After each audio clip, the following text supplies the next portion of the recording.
Gimana caranya ngelola gaji UMR? Jadi gue udah di handicap nih berarti ya, gue di handicap nih. Kalau gue main bola itu nggak boleh pakai tangan tuh, satu kaki lompat-lompat gitu kan. Karena gue pasti jawabnya gini, kalau lu UMR udah fuck it, nggak usah investasi. Lu investasi leher ke atas ya, ilmu dan ilmu ya. Tingkatin skill sampai 100 juta sebulan baru lu mikir invest. Itu jawaban gue. Cuman nggak boleh kali ini ya. Jadi semoga bisa relate ke kalian. Kita pakai UMR Jakarta dulu ya. Jadi kalian bisa adjust sesuai dengan lokasi kalian, karena gue di Jakarta jadi gue akan pakai UMR Jakarta. 5 juta ya kan. Gue udah mikir tuh, waduh mampus gue 5 juta. Jadi apa yang gue lakukan kalau gue punya 5 juta? Satu, udah pasti tempat tinggal sederhana ya. Jadi gue harus tinggal di kos-kosan.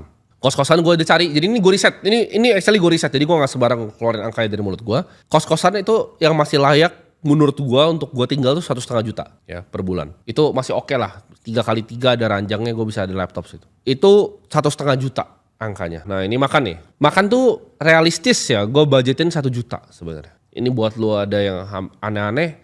Menurut gua 1 juta itu a reasonable amount untuk lu bisa makan selama sebulan bahkan di Jakarta. Transport ini ya gua budgetin 500.000. Menurut gua make sense ya. Ini bukan gua naik Silverbird ya gitu ya.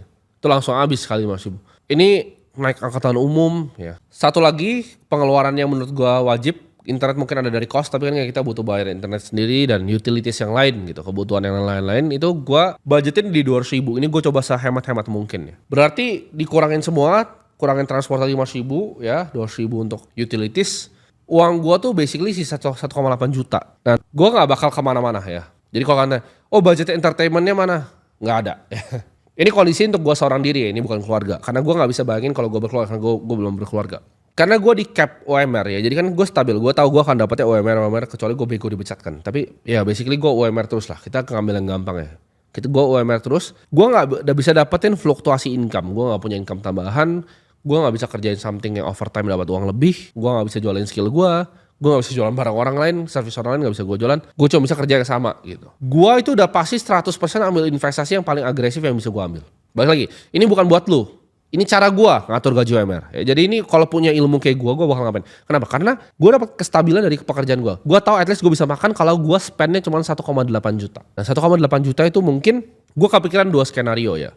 Karena ini gue di kondisi kepepet, kalau in case gue salah tuh masih bisa makan ya. Gue bakal taruh mungkin setengah itu di Bitcoin udah pasti ya, 50% udah pasti gue taruh di Bitcoin. Skenario kedua itu gue 50-50 ya, mungkin gue cari saham lokal ya, gue cari saham lokal yang stabil ya, at least biar gue bisa mainin dividend play ketika nanti uang gue itu udah gulung ke ratusan juta. Jadi mungkin gue taruh di Bank Mandiri itu 50%, jadi 900.000 di Bitcoin, 900 di Bank Mandiri.